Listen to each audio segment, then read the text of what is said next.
Well, hello there. It's good to see you again. Welcome to the porch.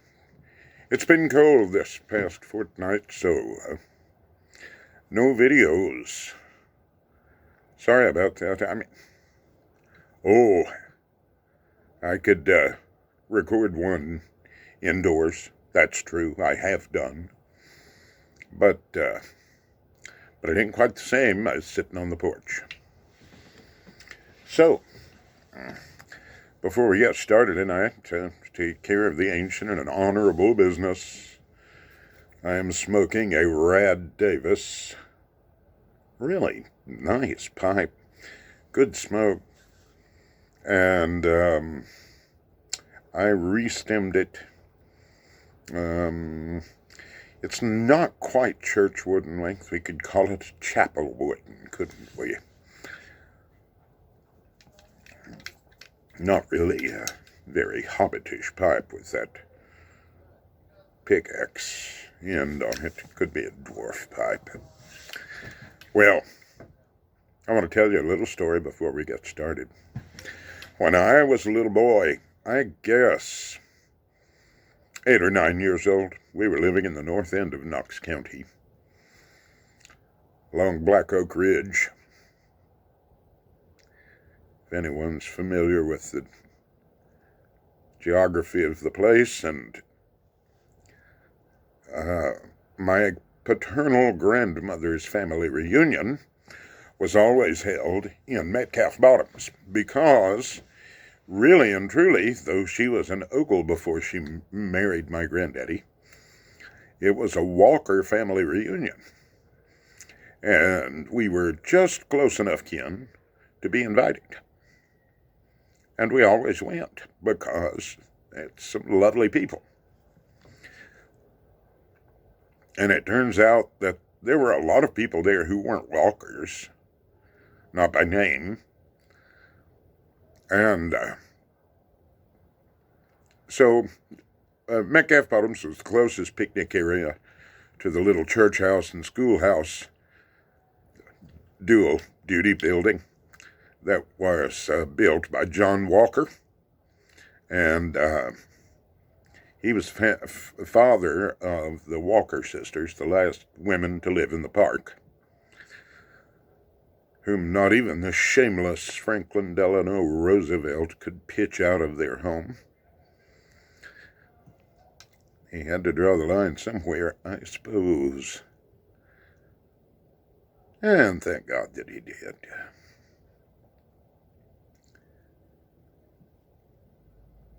Now,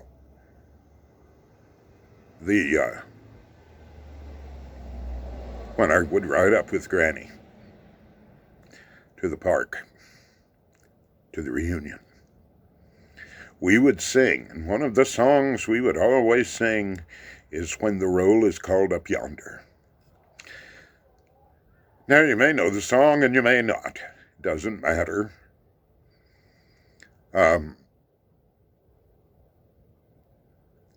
What matters is this.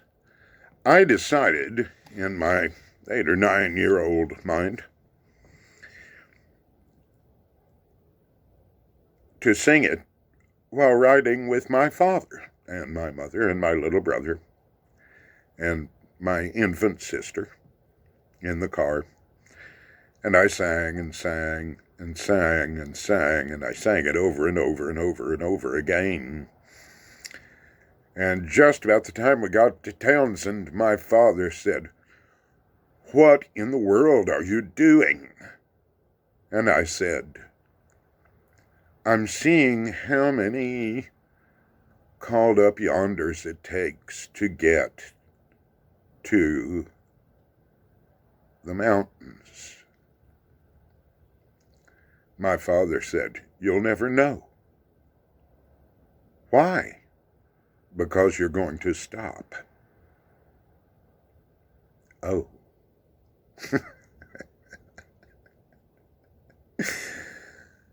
The poor man. I don't think I would have put up with it all the way to Townsend. And it may be that my memory has stretched it out a bit. We might have been about Maryville. Okay. So, this obligatory puff, proof of life.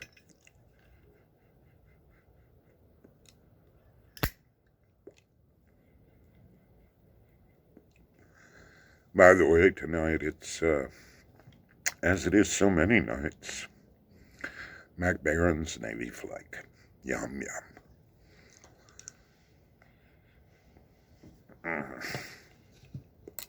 I was given a gift this week. We had our company Christmas party. And it was a very fine party.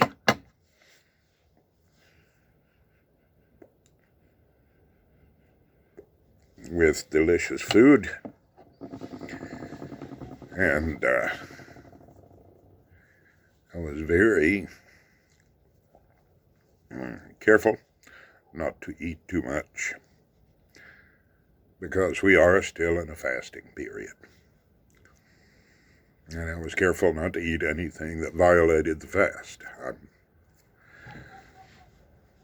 I'm being good. Well, I'm fighting hard. It gets easier toward the end of a fast. And part of it is you get used to it, the short rations and the the like. So that when you're no longer having to fight your body, you can fight all of that stuff that passes through your mind instead. There's the real reason for fasting. Okay, I was given a gift. I had been going through the pipes left from the estate of the late Keith Vermillion, who was a really good man, a pleasure to know. And we never handle estate pipes, except these were Keith's. He was our friend. And so we're handling his pipes. Now, the unsmoked ones will show up in our store.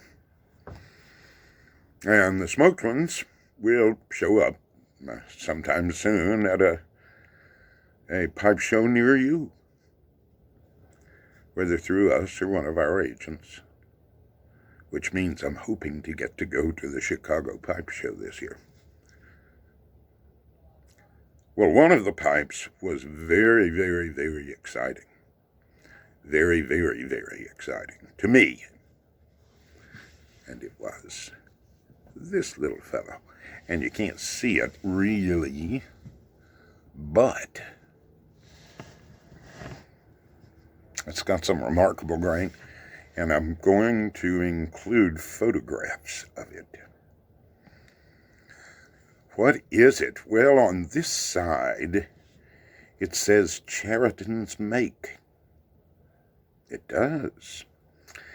And on this side, it has a registered number and the shape number and the most curious word I had ever seen in my life. Underbore. B-O-A-R. Now that's strange. That's a misspelling if it's supposed to be B-O-R-E. Well, Reuben Chariton, as it turns out, was alive and making these. They were made in a 10-year span from 1920 to 1930, approximately. And when you open this pipe up, you find this fellow. which is either the longest stinger I've ever seen, or it's actually there to do something else. And the answer is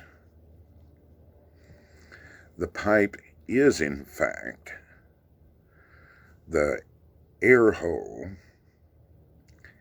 is drilled into the bottom of the pipe, and then it joins the airway that passes through the shank.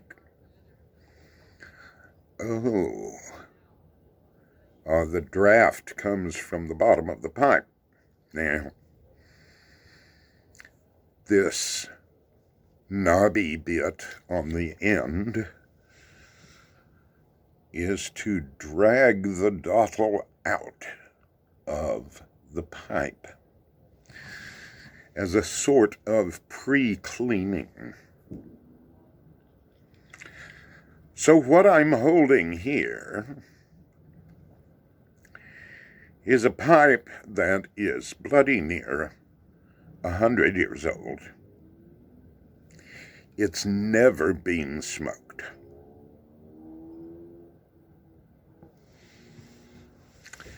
Never, ever. It is a piece of Chariton history. The fact that it has a registered number makes it just a little rarer. The fact that it's in America and doesn't say Gordon's underbore makes it even more rare. Gordon was the distributor for Chariton pipes here in the United States. Ho, ho, ho. So, was it a very early underbore that didn't get the stamping? Was it? What was it? Underbore came in a few shapes. It had its own catalog.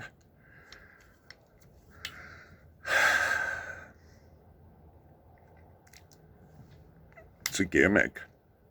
It's a gorgeous pipe. You're going to see the photographs.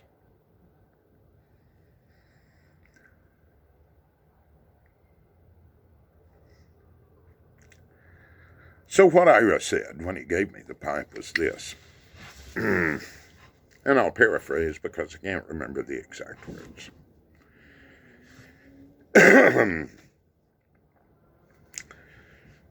What do you give a man who's been there 30 years?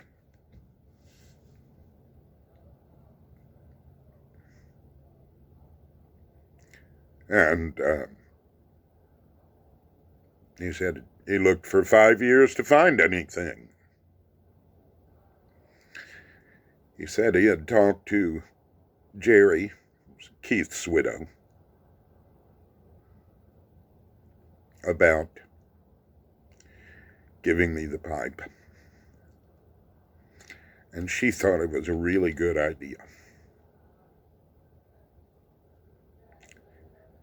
Which makes the whole thing even more touching.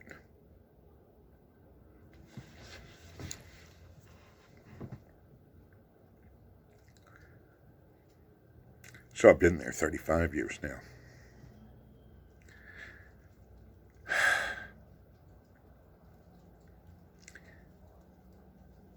And I'm really glad that I have. Not a lot of guys stay with a particular job for 35 years. Not a lot of guys stay with a particular job for 20 years, for that matter.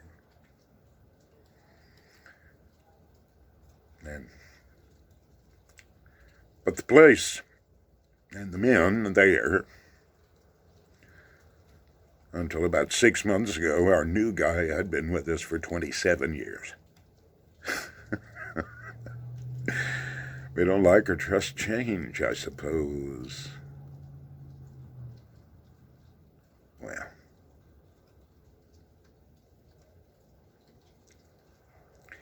it has paid for everything that I've needed and a good bit of what I've wanted. It has paid for the ability to do my other job, from which I receive no pay in money, although they did buy me a truck. And I'm really grateful for that.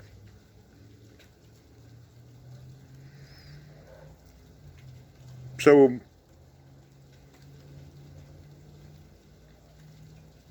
any road, I'm thrilled to have this pipe. And I get often asked, I get sometimes asked, do you have any pipes that you don't smoke? I do. My lost pipes, for example, I never smoke them. I'm still looking for them, too. I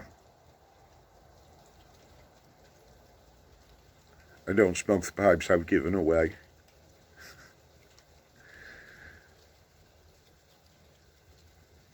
And I'm always glad to do that.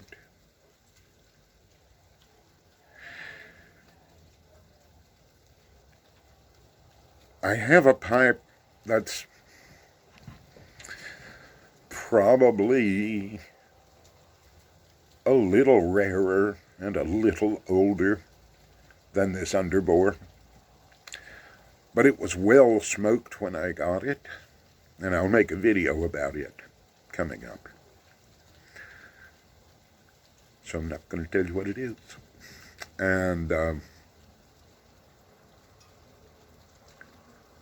I was very touched to receive it. I was very touched indeed. I'm very grateful for it.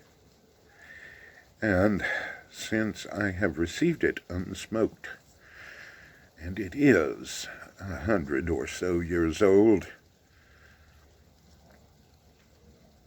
I don't think I ever will. That's tough. That's tough.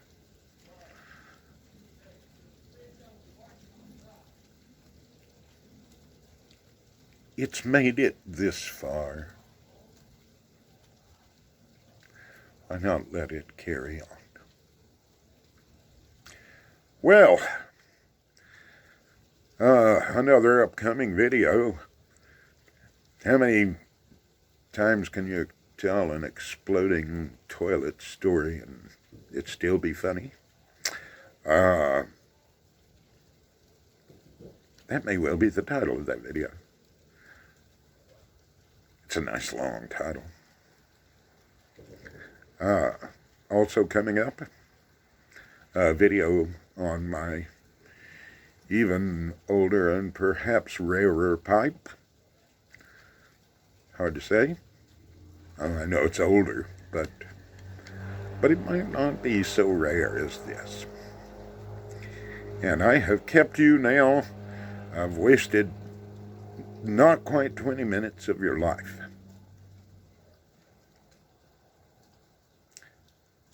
Well, bless you. I'm honored that you watched. And I hope you'll have a good night. Okay, you're tired. It's time to go to sleep. Good night.